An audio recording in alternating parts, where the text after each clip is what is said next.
Guys class കഴിഞ്ഞിട്ട് ഭയങ്കര cravings മാറണമെങ്കിൽ സൈലബാനിലെ പിസ്താഷ്യ തന്നെ കഴിക്കണമെന്ന്.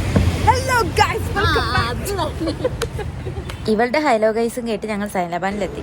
അയ്യോ എന്താ ശരി, അല്ലെങ്കിൽ നമ്മൾ എന്ത് ഭക്ഷണം കഴിച്ചാലും അത് സന്തോഷത്തോടെ കഴിക്കണം. ഇനി അത് കിട്ടിയാൽ മതി. സൈലബാനിൽ വന്നിരുന്നിട്ട് വീഡിയോ കണ്ടോണ്ടിരിക്കുന്ന ഒരു ഇതാകുമ്പോൾ കണ്ടു കഴിയുമ്പോൾ കൊതിയോടെ കഴിക്കാമല്ലോ. എന്താ ബുദ്ധി. സാധനം എടുത്തോണ്ട് ലിക്സൺ ടേബിളിലെത്തി. ഇവിടെ ഇതുവരെ പിസ്താഷ്യ കഴിച്ചിട്ടില്ല. ഷുഗർ ലൈറ്റിലായിരുന്നു ഗൈസ്. എന്താണിത്, ഷുഗർ കട്ടിലായിരുന്നു ഗൈസ്. ഇനി കൊതിയില്ലാതെ ഞാനിച്ചിരി കഴിക്കട്ടെ. ഇച്ചിരി എന്നും പറഞ്ഞെടുത്ത വായിലൊതുങ്ങിയില്ല, കുറച്ച് കൂടിപ്പോയോ. എല്ലാത്തുങ്ങളും എന്നെ പ്രാകുന്നുണ്ടായിരിക്കും. എന്ത് കാണാത്ത പോലെ ഇരുന്ന് കഴിക്കാം. എനിക്ക് സത്യത്തിൽ പിസ്താഷ്യനെക്കാട്ടും ഏറ്റവും കൂടുതൽ ഇഷ്ടം ന്യൂട്രല്ല ഫ്ലേവറാണ് ഗൈസ്. എങ്ങനെയെങ്കിലും ഇത് തീർക്കണമെന്ന ലക്ഷ്യത്തിൽ കാൽവിനും അഞ്ജലി ആസ്വദിച്ച് കഴിക്കാതെ ആക്രാന്തത്തോടെ നിന്നതിണ്ടികൾ. പാവൻ ലിക്സന് വീഡിയോ എടുത്തുകൊണ്ട് കിട്ടിയില്ല, കുറച്ചേ കിട്ടിയുള്ളൂ. അതുകൊണ്ട് ഞങ്ങൾ എഗെയിൻ ഒരെണ്ണം കൂടെ വാങ്ങി ഗൈസ്.